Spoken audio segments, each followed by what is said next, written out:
Hi guys, welcome back to COSC100 Tutorial 3, exercise number 4. Now, in this exercise, you're actually going to go through and implement the predator-prey model that I introduced in Lecture 5. So most of what I'm going to be talking about here is actually replicated from what you've already seen in Lecture 5.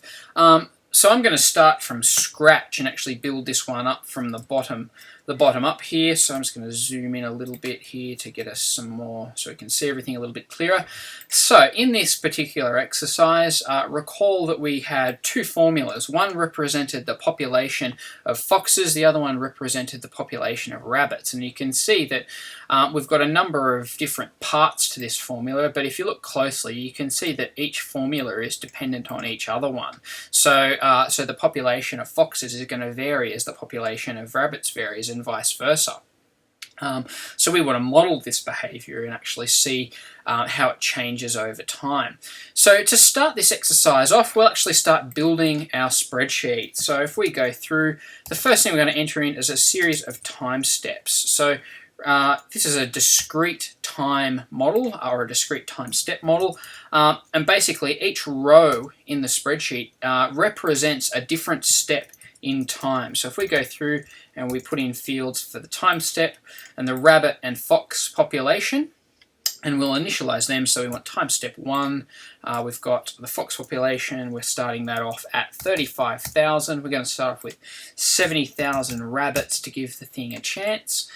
Then we're actually going to go over into column F here, and we can see in this formula, as listed below here, we have a whole bunch of parameters. Now these parameters represent things such as reproduction rates and competitiveness and efficiencies. Don't need to worry about all of that stuff for this exercise. We just need to understand that they're going to be constant for every time step. They're not going to change over time, and they've been tuned for this model. So we just need to list them as parameters, and we do that. So we're going to create a quick heading up here called parameters, and then we're going to go down and we have our C value, our D value, G, F and G values respectively. I'm just going to jump across here and actually make those, set them up using a theme. So if we go through and make them all headings, and I'll bold these ones here as well just to make them stand out a little bit.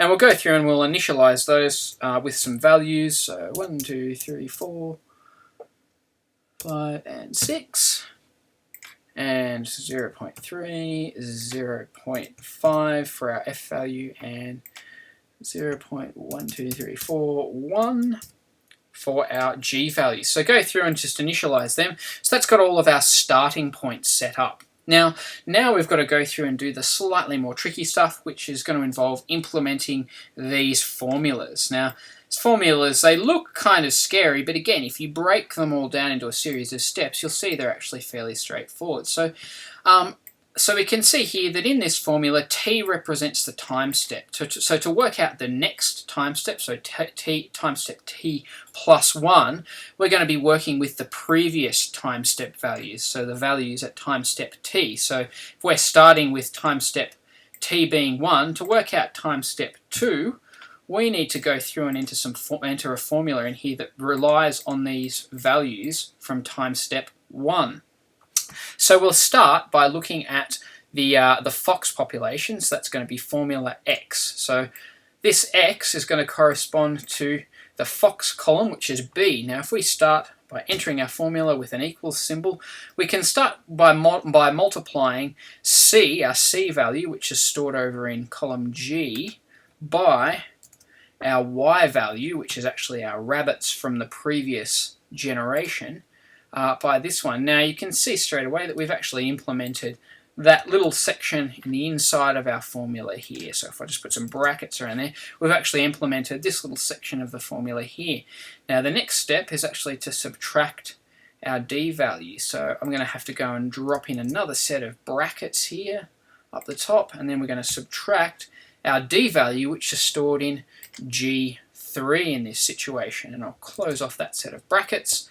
And then we've only got a couple more things to do. We've got to multiply the result of this expression by the previous value in our foxes field. So we multiply, so I'll put another set of brackets in there. So opening bracket, multiply that by the previous value, which is our B2 value.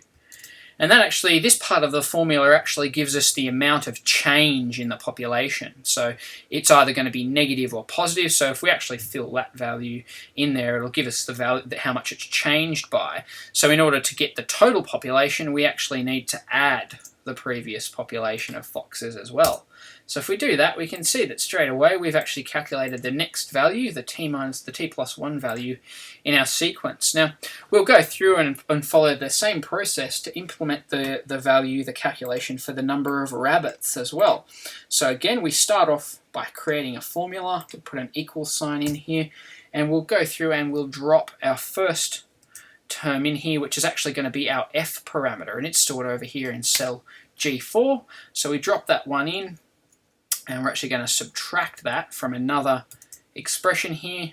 That internal expression is our G value minus our fox's value from time step t, so the previous time step. So we drop that one in there.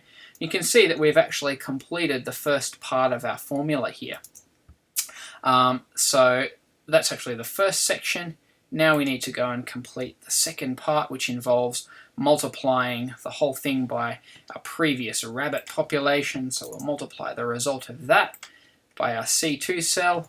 And again, this gives us the equation for the change in the rabbit population. So we need to add that to the previous rabbit population. And you can see that I've actually made a mistake in there and multiplied something by what I shouldn't have. So if we go back, we can debug our formula and we'll realize quickly that I've actually included the wrong thing somewhere here. So what have I done? So I've got G4 is our F value, G5 is our G value, minus, you can see here that I've actually made a mistake, and instead of multiplying, I've actually subtracted. So if I update that, that should get us something a little bit more plausible. We can see there, fixed up my formula, I've got a more plausible rabbit population. Now, so the next step here is to fix up our time steps. So we're going to do this for 20 time steps. Now, actually I'll undo that. Now, to fill down, we could actually just select that number 2 and fill down, but you can see it actually only fills 2's down the field. So if we want to fill down a number sequence, we need to select multiple numbers from the sequence so that the spreadsheet can work out what the sequence is. So if we fill that down 20 time steps by selecting 2, that'll give us our nice set of time steps. Now we can actually try to fill this down, and we'll realize very quickly that it's not going to work very well.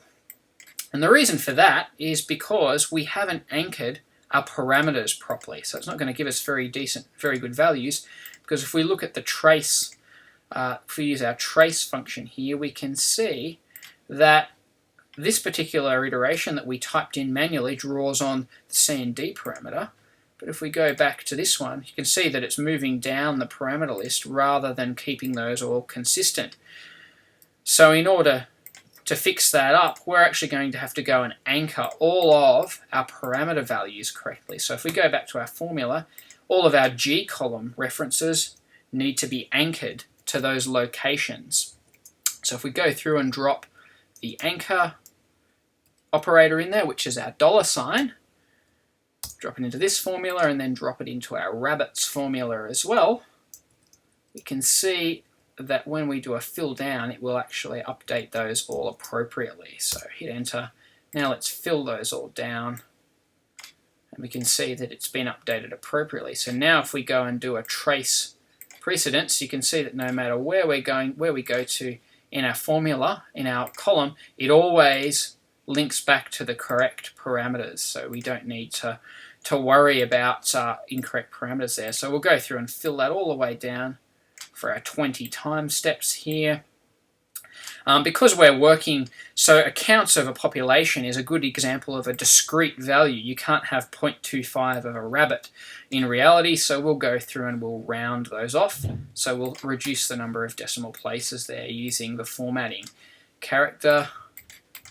And you can see that we've actually got our nice calculations for our populations of rabbits and foxes. Now, we've calculated all of our data, but that's not really it doesn't really present it in a very usable way. So we'll go and create a nice line plot of that data, and we can see how our population varies. So this is really interesting because you can see that actually I'll redo that plot. If you select the headings for each of your columns as part of your plot selection, so if we select the headings and the columns of data, it'll automatically put those in as in as your series numbers, your series legend here. So you can see it's really interesting because as the number of foxes increases, the number of rabbits start to decrease. So as this gets steeper and starts climbing, the number of rabbits plateaus out and then starts to drop. And once this drops down to a certain value, the number of foxes starts to drop off because there's not enough rabbits for them to eat. So we can continue moving that through, and we can extend the time steps. So go through and have a play with that model. You can update some of these parameters. So if we update that to 0.9, you can see that it sharpens everything up, and we actually kill off our foxes almost there at one point.